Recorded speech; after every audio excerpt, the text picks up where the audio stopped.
Good morning. Yes, I'm wearing a towel on my head because, super genius here decided it would be wise to take a shower and, hello, there we go, sorry. It would be wise to take a shower and then exercise. Why? I don't know. And my hair is soaked and running down, so yeah, I'm wearing a towel. This will probably be the only time in your life you're gonna see a woman with a towel wrapped on her head, walking on a treadmill and reading the Bible. Okay, all right, so we are on day 5 of our chronological Bible, getting in some steps while we do it, and sharing the word together. So I'm going to jump right in. The Lord's covenant with Abram, Genesis 15, 1 through 21. Sometime later, the Lord spoke to Abram in a vision and said to him, "Do not be afraid, Abram, for I will protect you, and your reward will be great." But Abram replied, "O sovereign Lord, what good are all your blessings when I don't even have a son? Since you've given me no children, Eliezer of Damascus, a servant in my household, will inherit my wealth. You have given me no descendants of my own, so one of my servants will be my heir." Good morning, Angel. Then the Lord said to him, "No, your servant will not be your heir, for you will have a son of your own who will look to be your heir." Excuse me. Then the Lord took Abram outside and said to him, "Look up into the sky and count the stars if you can. That's how many descendants you will have." And Abram believed the Lord, and the Lord counted him as righteous because of his faith.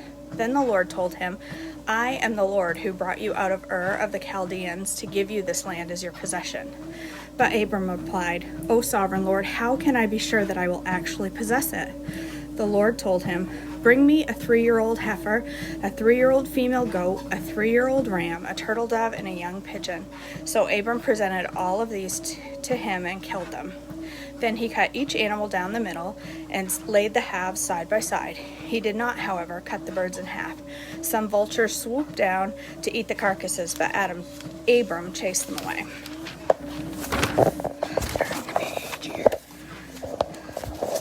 As the sun was going down, Abram fell into a deep sleep, and a terrifying darkness came down over him. Then the Lord said to Abram, "You can be sure that your descendants will be strangers in a foreign land, where they will be oppressed as slaves for 400 years. But I will punish the nation that enslaves them, and in the end they will come away with great wealth. As for you, you will die in peace and be buried at a ripe old age. After 4 generations, your descendants will return here to this land, for the sins of the Amorites do not yet warrant their destruction." After the sun went down and the darkness fell, Abram saw a smoking fire pot and a flaming torch pass between the halves of the carcasses. So the Lord made a covenant with Abram that day and said, "I have given you this land to your descendants, now occupied by the Kenites, Kenizzites, Kadmonites, Hittites, Perizzites, Rephaites, Amorites, Canaanites, Girgashites, and Jebusites." The birth of Ishmael. Genesis 16, 1 through 16, which was around, it says either 1914 BC or 2080 BC. Now Sarai, Abram's wife, had not yet been able to bear children for him, but she had an Egyptian servant named Hagar. So Sarai said to Abram, "The Lord has prevented me from having children. Go and sleep with my servant. Perhaps I can have children through her." And Abram agreed with Sarai's proposal. Jumped on that, didn't he? So Sarai, Abram's wife, took Hagar, the Egyptian servant, and gave her to Abram as a wife. This happened 10 years after Abram had settled into the land of Canaan. So Abram had relations with Hagar, and she became pregnant. But when Hagar knew she was pregnant, she began to treat her mistress Sarai with contempt. Then Sarai said to Abram, "This is all your fault. I put my servant into your arms, but now that she's pregnant, she treats me with contempt. The Lord will show who's wrong, you or me." Abram replied, "Look, she is your servant, so deal with her as you see fit." Then Sarai treated Hagar so harshly that she finally ran away. The angel of the Lord found Hagar beside a spring of water in the wilderness along the road to Shur. The angel said to her, "Hagar, Sarai's servant, where have you come from, and where are you going?" "I'm running away from my mistress, Sarai," she replied. The angel of the Lord said to her, "Return to your mistress and submit to her authority." Then he added, "I will give you more descendants than you can count." And the angel said, "You are now pregnant and will birth a son. You are to name him Ishmael, which means God hears, for the Lord has heard your cry of distress." I love that. "This son of yours will be a wild man, untamed as a wild donkey. He will raise his fists against everyone, and everyone will be against him. Yes, he will live in hostility against all his relatives." Thereafter, Hagar used another name to refer to the Lord who had spoken to her. She said, "You are the God who sees me." He surely is that, isn't he? You are the God who sees me. I love that. Gives me goosebumps. She also said, "Have I truly seen the one who sees me?" So that well was named Bir Lahai Roi, which means well of the living one who sees me. It can still be found between Kadesh and Bered. So Hagar gave Abram a son, and Abram named him Ishmael. Abram was 86 years old when Ishmael was born. Abram is named Abraham, Genesis 17, 1 through 8, around 2067 or 1901 BC. When Abram was 99 years old, the Lord appeared to him and said, "I am El Shaddai, God Almighty. Serve me faithfully and live a blameless life. I will make a covenant with you, by which I will guarantee to give you countless descendants." At this, Abram fell down on the ground. Then God said to him, "This is my covenant with you. I will make you a father of a multitude of nations. What's more, I am changing your name. It will no longer be Abram. Instead, you will be called Abraham, for you will be the father of many nations. I will make you extremely fruitful. Your descendants will become many nations, and kings will be among them. I will confirm my covenant with you and your descendants after you from generation to generation. This is the everlasting covenant. I will always be your God and the God of your descendants after you.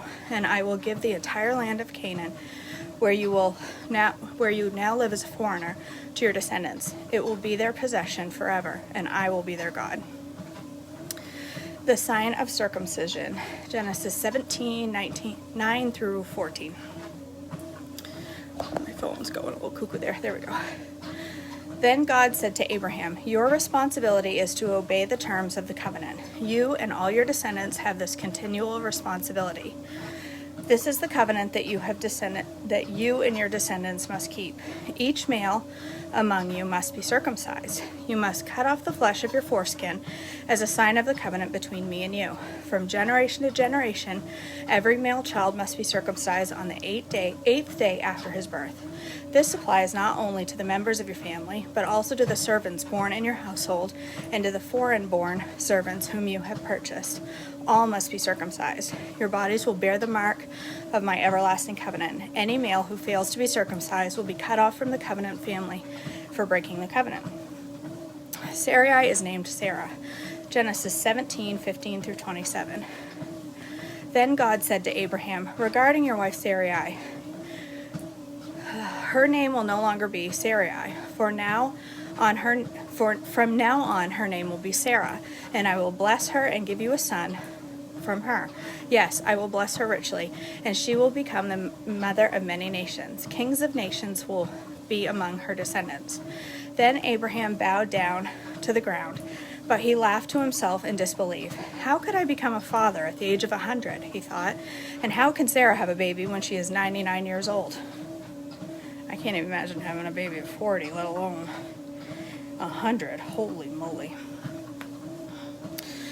So Abraham said to God, "May Ishmael live under your special blessing." But God replied, "No, Sarah, your wife, will give birth to a son for you. You will name him Isaac, and I will confirm my covenant with him and his descendants as an everlasting covenant. As for Ishmael, I will bless him also, just as you have asked. I will make him extremely fruitful and multiply his descendants. He will become the father of 12 princes, and I will make him a great nation. But my covenant will be confirmed with Isaac, who will be born to you and Sarah about this time next year." When God had finished speaking, he left Abraham. On that very day, Abraham took his son Ishmael and every male in the household, including those born there and those he had bought. Then he circumcised them, cutting off their foreskins, just as God had told him. Abraham was 99 years old when he was circumcised. Ouch. And Ishmael, his son, was 13. Both Abraham and his son Ishmael were circumcised on that same day, along with all the other men and boys of the household. Whether they were born there or bought as servants, all were circumcised. That's it. That's day 5. Melody.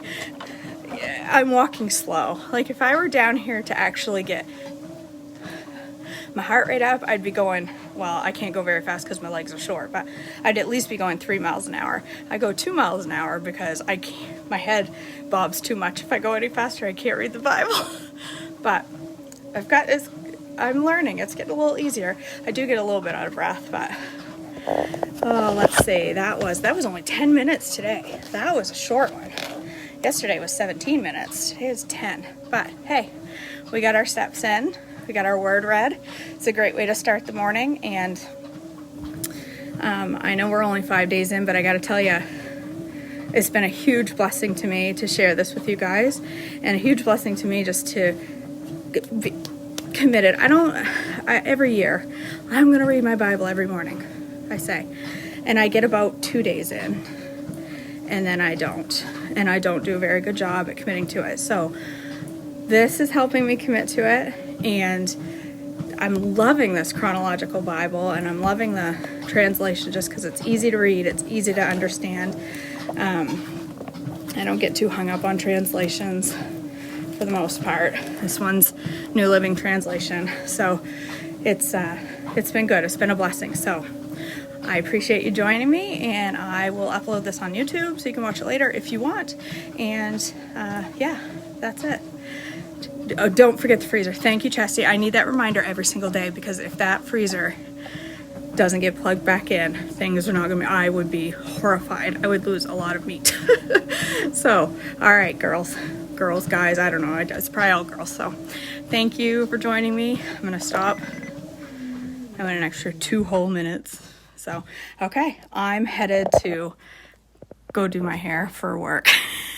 So I love you guys all. I will see you later. Have a wonderful Wednesday. Bye.